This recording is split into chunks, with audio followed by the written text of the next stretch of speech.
Now, along the journey, you're going to hit some dips and you're going to hit some plateaus and you're going to hit some peaks, and they're all good. But what do they mean? So a dip is quite literally a dip, and that often comes after a peak because you can't go down unless you're going up. So you learn something, you start getting good at it, you start getting confident with it, going to the next level. Maybe then you try to, maybe enter competition level or something like that, or maybe you try to do something that you wanted to do and you didn't quite get it, and you find out that you're not actually as skilled as you were. You might drop into a dip, or you might start just getting overconfident and start getting complacent, because that's what happens when you first learn something new. I see it a lot in sales. So I've done a lot of sales. I've done a lot of sales training. I've done a lot of teaching people how to sell. It's been my job for a long time. I've taught people from 15 years old all the way up to 52 years old how to sell, and blown their minds. And if you want to learn some things, come have a chat. With sales, it's a really good example to use. Your selling ability goes up as you've learned a new technique or a new skill, or how to convey something a bit better. And then you start getting confident, cocky, overconfident. And you start saying to yourself, I've got this. This is getting easy. I'm coming into this expecting it to be a sale. I'm expecting it to be this. And then you come in and then you start not getting sales, because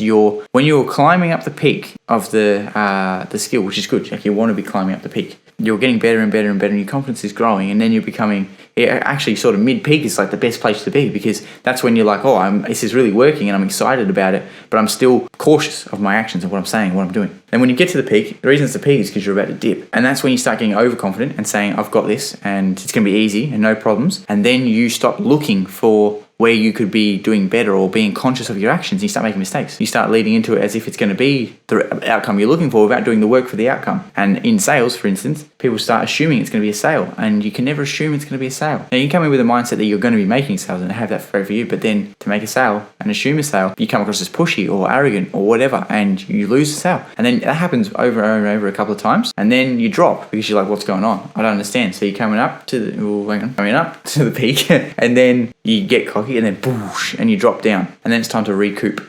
Look at your practice. Look at what you're doing. Where am I making mistakes in my practice? Where is my practice imperfect right now? Where is the thing that I'm trying to do falling short?